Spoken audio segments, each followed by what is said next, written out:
Kita bisa simpulkan bahwa menjadi berhikmat itu bukan semata-mata kecerdasan atau pengetahuan, tetapi kemampuan untuk hidup bahagia dengan cara benar, menurut kehendak Allah di dalam Kristus Yesus. Itu namanya berhikmat.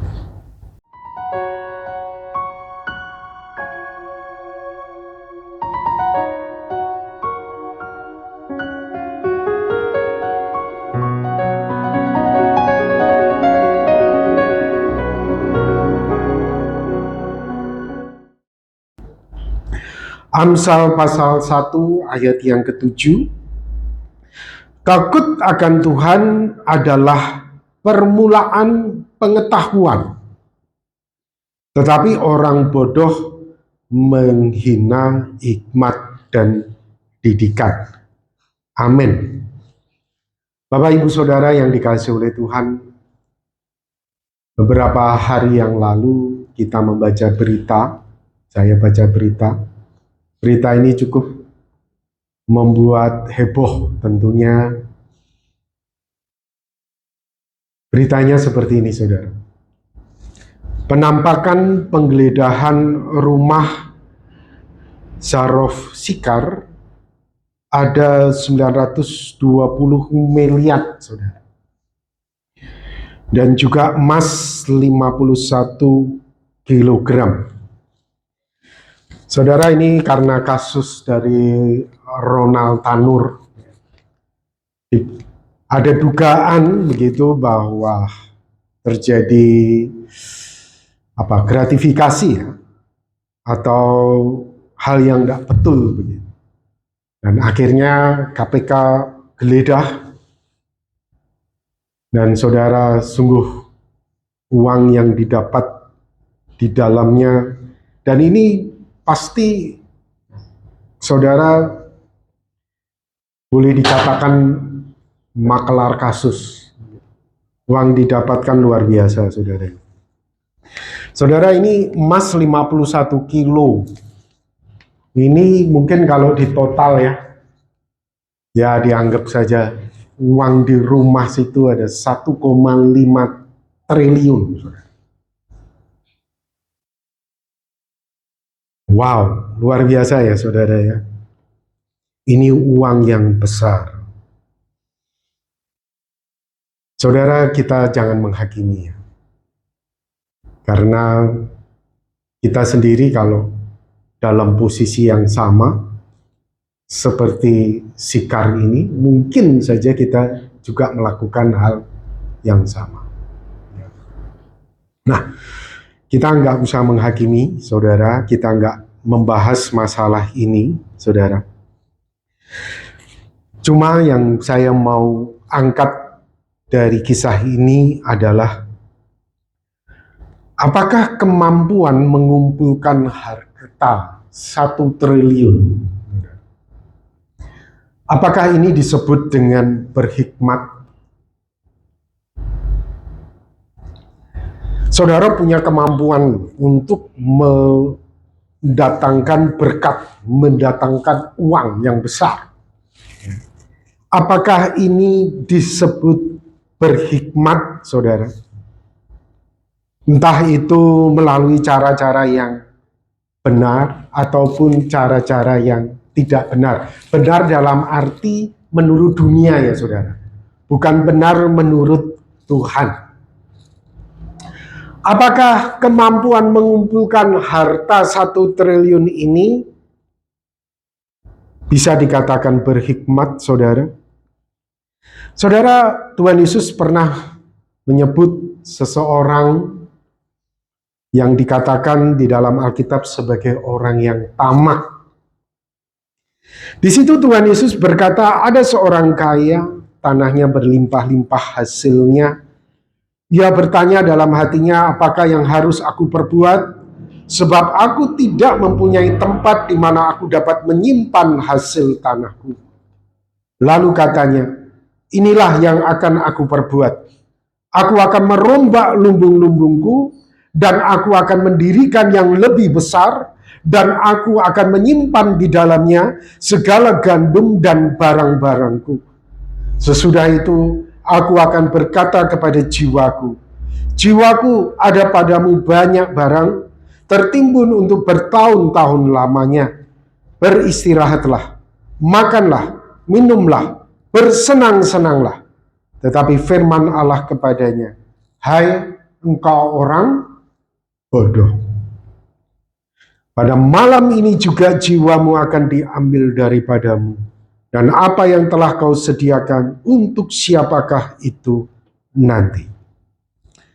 Saudara, menariknya orang yang memiliki kemampuan untuk mengumpulkan harta, orang tamak ini oleh Alkitab disebut sebagai orang bodoh. Bodoh bukan karena mengumpulkannya memang. Perlu menjadi catatan di sini, bodoh itu karena tamaknya. Tapi dia punya kemampuan, saudara, untuk bisa mengumpulkan uang. Boleh dikatakan sama dengan 1,5 triliun tadi. Bapak Ibu Saudara yang dikasihi oleh Tuhan, dari sini kita bisa menyadari bahwa menjadi berhikmat, saudara, itu bukan semata-mata kemampuan untuk mengumpulkan kemuliaan duniawi. Kamu punya hikmat gitu. Itu bukan berarti kamu itu bisa mengumpulkan harta yang banyak gitu. Kamu bisa mencari kemuliaan, kehormatan yang luar biasa gitu. Tidak, saudara. Ya. Dari cerita ini kita bisa menyadari itu tidak ada kaitannya. Markus 8 ayat 36-37. Apa gunanya seseorang memperoleh seluruh dunia ini? Di tanganmu ada 1,5 triliun, saudara. Tetapi ia kehilangan nyawanya. Karena apakah yang dapat diberikannya sebagai ganti nyawanya? Saudara, dari sini kita bisa melihat bahwa sesungguhnya, saudara, penting kita itu untuk kita menyadari bahwa kemuliaan dunia ini bukanlah yang utama. Kalau begitu yang utama itu apa? Lukas 12 ayat 21. Demikianlah jadinya dengan orang yang mengumpulkan harta bagi dirinya sendiri, jikalau ia tidak kaya di hadapan Allah. Saudara, menjadi kaya di hadapan Allah itu menjadi faktor terpenting dari semua yang ada di dunia ini. Menjadi kaya di hadapan Allah itu lebih daripada 1,5 triliun tadi. Jadi Bapak Ibu Saudara, berbicara tentang hikmat yang dikatakan di dalam Alkitab, itu berarti saudara, sesungguhnya berbicara tentang mengumpulkan kemuliaan surgawi. Bagaimana kita menjadi kaya di hadapan Tuhan. Itu sebetulnya, saudara. Menjadi kaya di hadapan Tuhan. Tuhan Yesus berkata, janganlah kamu mengumpulkan harta di bumi ngengat dan karat merusakkannya, pencuri membongkar serta mencurinya, tetapi kumpulkanlah bagimu harta di surga. Jadi Bapak Ibu Saudara yang dikasihi oleh Tuhan, kalau kita dianjurkan oleh Alkitab untuk kita ini bisa menjadi kaya di hadapan Tuhan, lebih dari 1,5 triliun tadi. Boleh enggak memiliki uang 1,5 triliun? Boleh, Bapak Ibu Saudara. Dan itu tentu yang kita harapkan sebagai manusia. Tentunya dengan cara yang benar, saudara.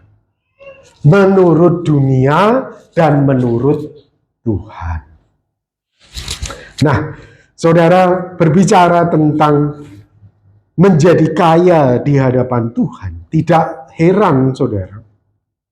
Kemudian penulis Amsal ini menyampaikan kepada kita permulaan hikmat itu adalah takut akan Tuhan. Bagaimana kamu mau menjadi kaya di hadapan Tuhan jika kamu itu tidak takut akan Tuhan?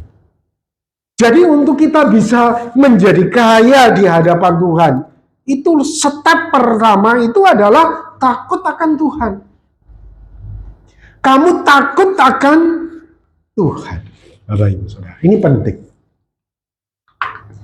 Pagi-pagi saya dapat kiriman, saudara, WA dari teman.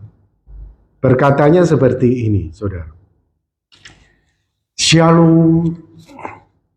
Jika kita benar-benar menyadari bahwa semua yang ada pada kita adalah berkat pemberian Tuhan semata, maka seharusnya kita memprioritaskan Tuhan lebih dari apapun.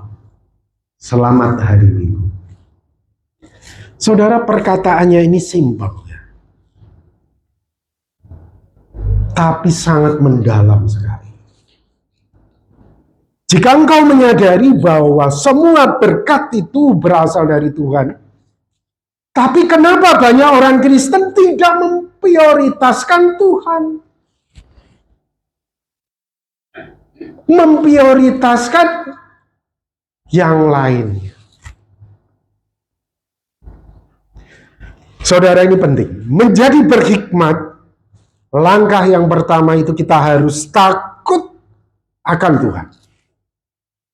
Takut akan Tuhan.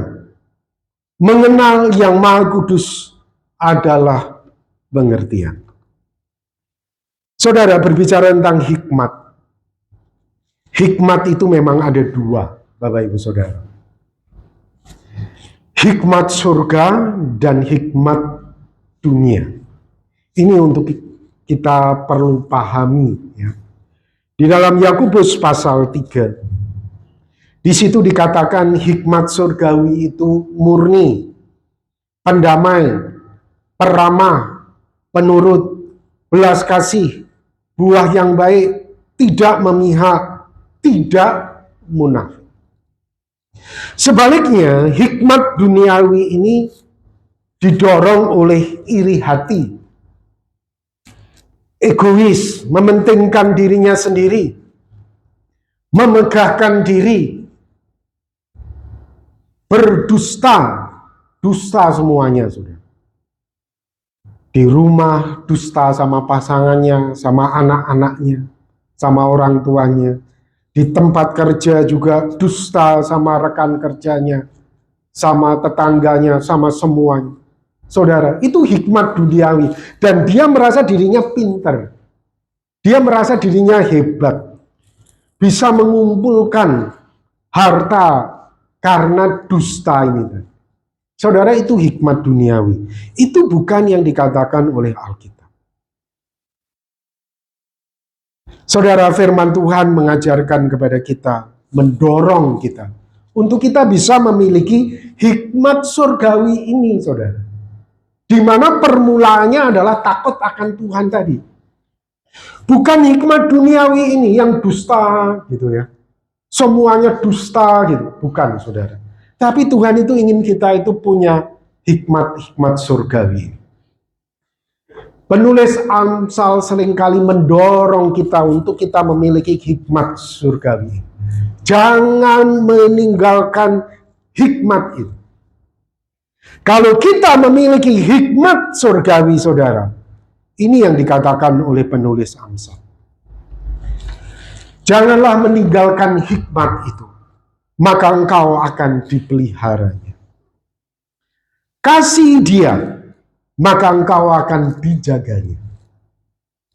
Junjung dia, maka engkau akan ditinggikannya. Peluklah dia, maka engkau akan dijadikan terhormat. Ini janjinya. Janji firman Tuhan bagi orang-orang yang memiliki hikmat surgawi. Dan kalau kita baca di dalam Amsal pasal 3, saudara, ayat 13, di situ dikatakan, berbahagialah orang yang mendapat hikmat, orang yang memperoleh kepandaian, karena keuntungannya melebihi keuntungan perak dan hasilnya melebihi emas. Jadi saudara, hikmat surgawi itu nilainya lebih dari 1,5 triliun tadi. Kalau kamu punya hikmat, saudara, itu nggak bisa dibandingkan dengan 1,5 triliun tadi. Itu kata penulis Amsal. 15, ia lebih berharga daripada permata, apapun yang kau inginkan tidak dapat menyamai. Engkau inginkan apa di dunia ini? Tidak ada yang bisa menyamainya. Berarti saudara, hikmat yang dimaksudkan penulis Amsal ini nilainya itu abadi. Nilainya itu kekekalan melampaui semua yang kita inginkan yang ada di dunia ini. Apapun yang kamu inginkan, saudara. Kamu inginkan berapa sih? 1,5 triliun tadi. Itu nggak bisa menyamainya. 16, umur panjang ada di tangan kanannya. Di tangan kirinya kekayaan. Ini tidak semata-mata bicara tentang kekayaan duniawi, saudara. Berbicara tentang bagaimana kita kaya di hadapan Tuhan. Dan kehormatan. Ini juga tidak semata-mata berbicara tentang kehormatan secara duniawi, saudara. Ini berbicara tentang bagaimana kita terhormat di hadapan Tuhan. Jalannya adalah jalan penuh bahagia. Segala jalannya sejahtera semata-mata. Ia menjadi pohon kehidupan bagi orang yang memegangnya. Siapa yang berpegang padanya akan disebut berbahagia. Jadi intinya Bapak Ibu Saudara, kita perhatikan kata ini sampai diulang 3 kali kata bahagia ini saudara. Berbahagialah. Bahagia, jalan penuh bahagia. Disebut berbahagia. Saudara, kamu punya hikmat, saudara. Tapi kamu tidak punya uang 1,5 triliun. Kebahagiaanmu itu, saudara, lebih daripada orang yang punya 1,5 triliun, tapi tidak punya hikmat.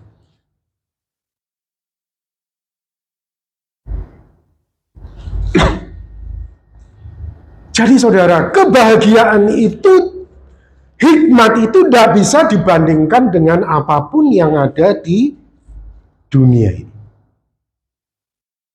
Jadi saudara, jangan sekarang kita coba-coba ya banding-bandingkan dengan orang lain. Kita belajar untuk mensyukuri apa yang Tuhan beri kepada kita. Dan yang terpenting kita memiliki hikmat. Karena kebahagiaan hikmat itu saudara, lebih daripada semua yang ada di dunia ini. Amsal 16 ayat 16. Memperoleh hikmat sungguh jauh melebihi 1,5 triliun. Dan mendapat pengertian jauh lebih berharga daripada mendapatkan perak.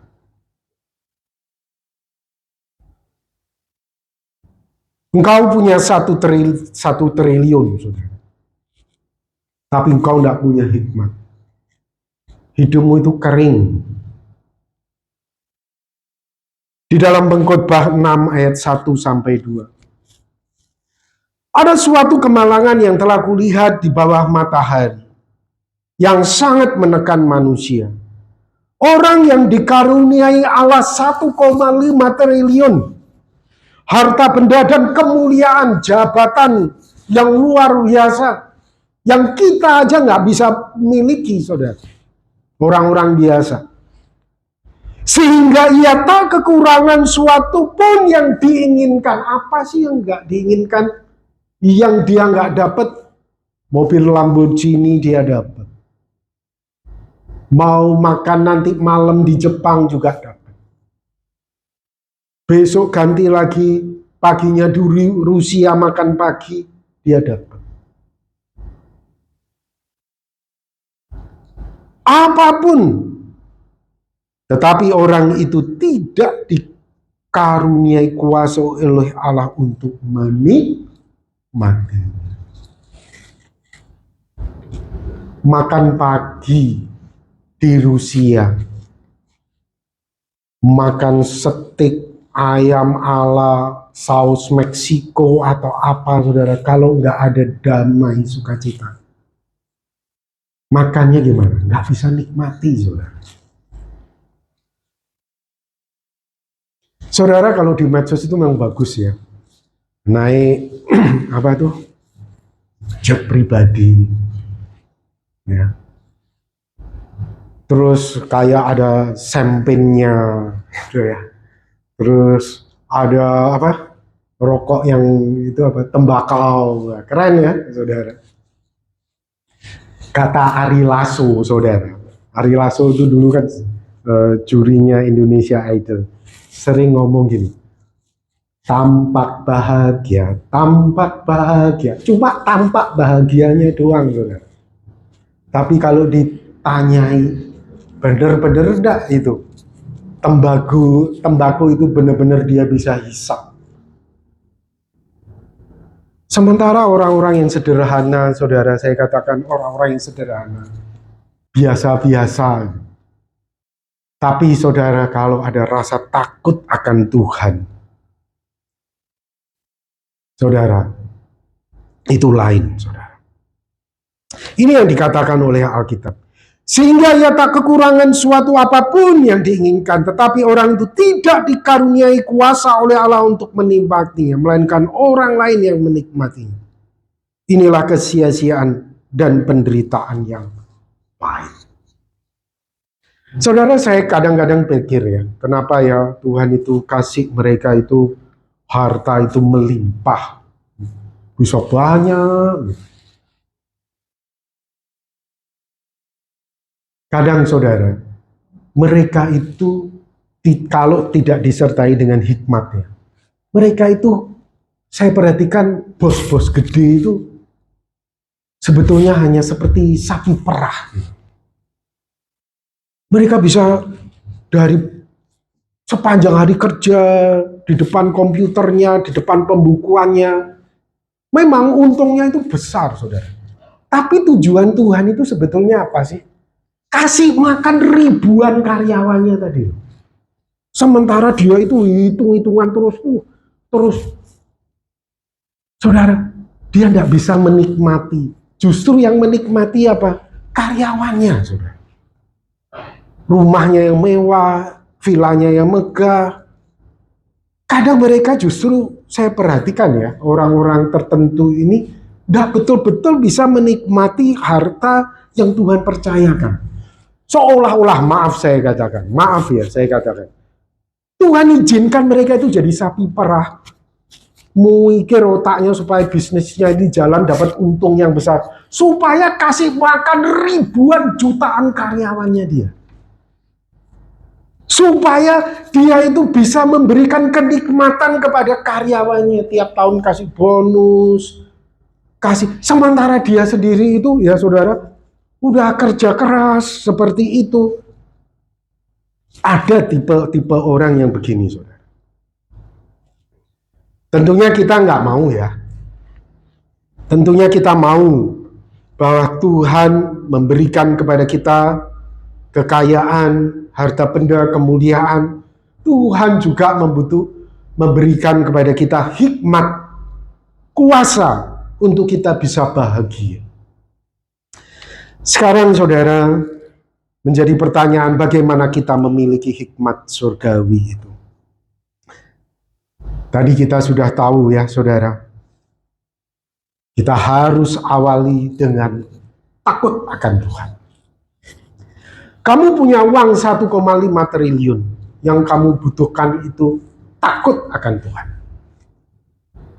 Kalau kamu takut akan Tuhan, prioritas pertama pasti Tuhan. Itu perhatikan. Banyak orang berkata, aku takut akan Tuhan, aku takut akan Tuhan. Tapi Tuhan menjadi prioritas keberapa? Cuma di mulut saja takut, tapi tidak betul-betul takut akan Tuhan. Saudara, bagaimana kita memiliki hikmat surgawi dengan takut akan Tuhan? Yang pertama, saudara, kita perlu sadar.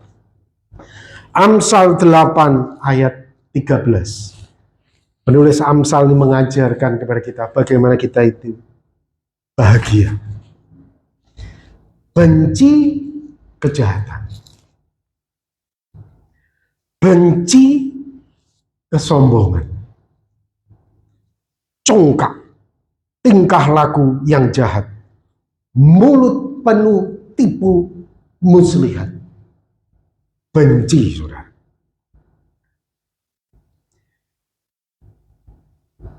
Kalau kita mau, saudara, punya harta dan punya kebahagiaan, kita harus benci kejahatan. Pemazmur berkata, Mazmur 24 ayat 3 sampai 5. Siapakah yang boleh naik ke atas gunung Tuhan? Siapakah yang boleh berdiri di tempatnya yang kudus?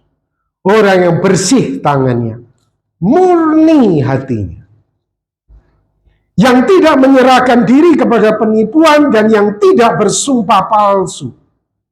Dialah yang akan menerima berkat dari Tuhan dan keadilan dari Allah yang menyelamatkan dia. Saudara, penting untuk kita bisa menjalani kehidupan seperti ini. Sesungguhnya Bapak Ibu Saudara,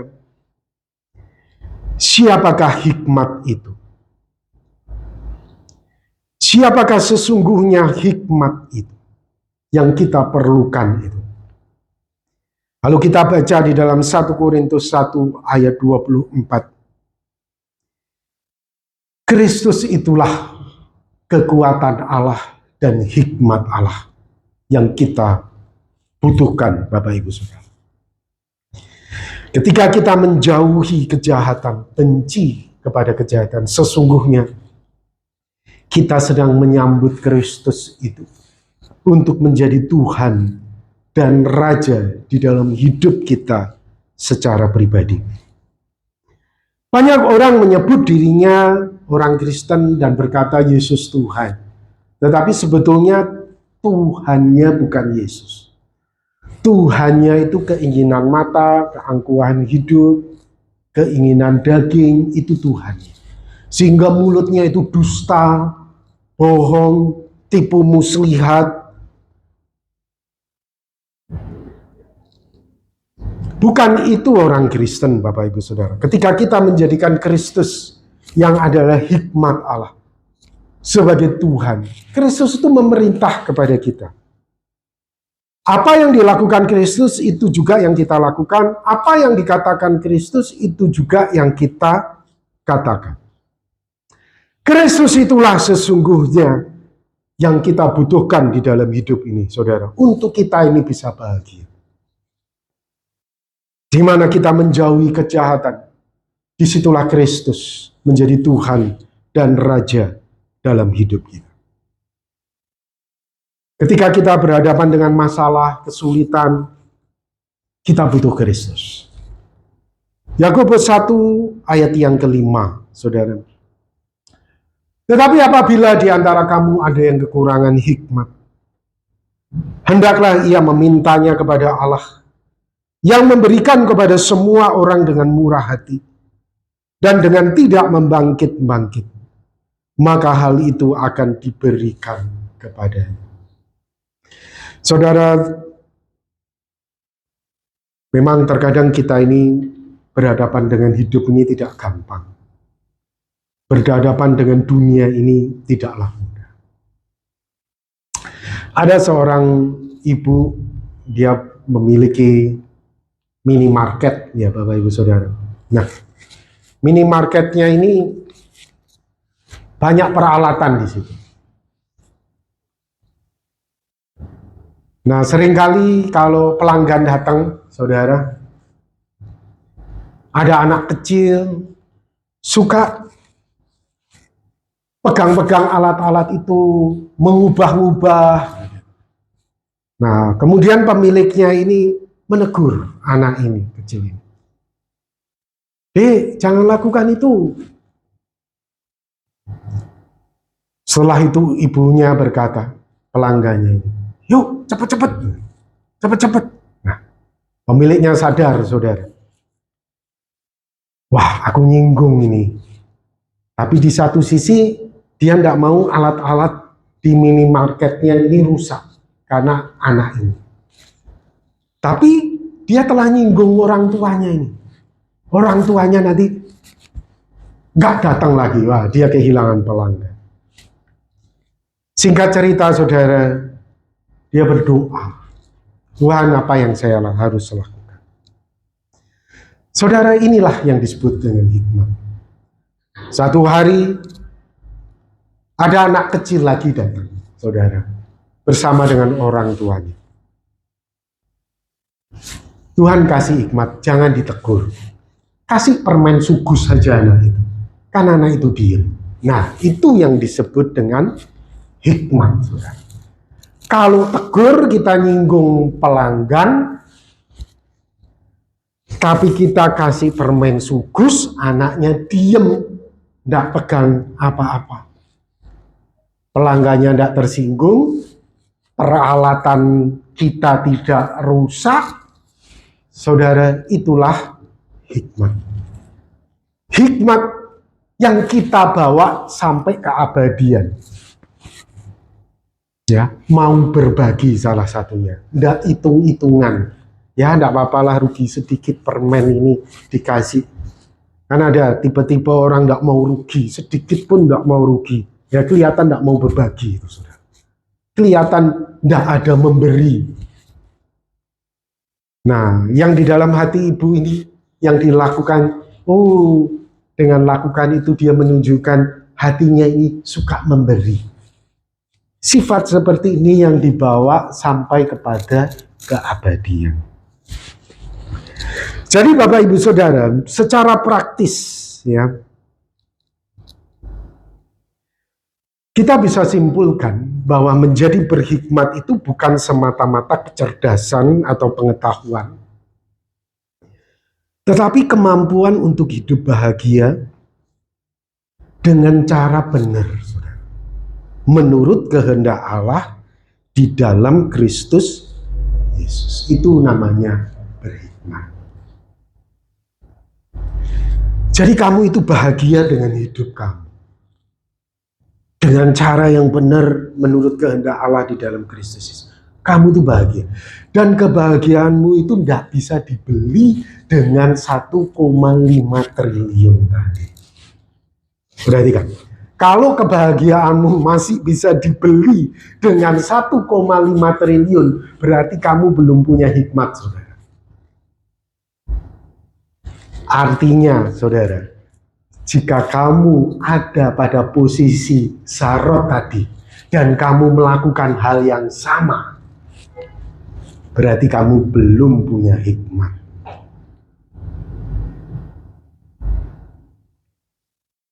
Karena itu kamu bisa dibeli. Saudara, ini berita tahun 2009.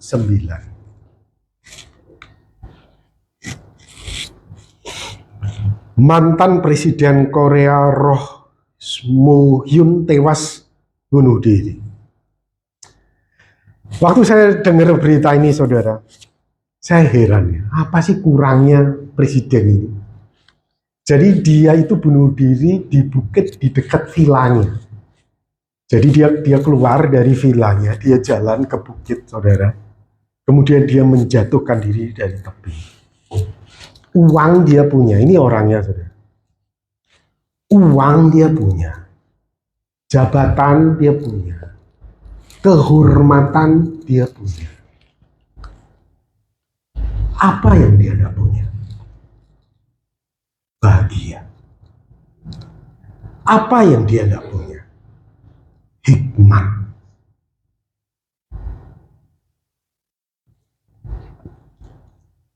Saudara, memang presiden ini dimungkinkan, diduga dia melakukan itu karena dia diduga terlibat korupsi selama dia menjabat, saudara.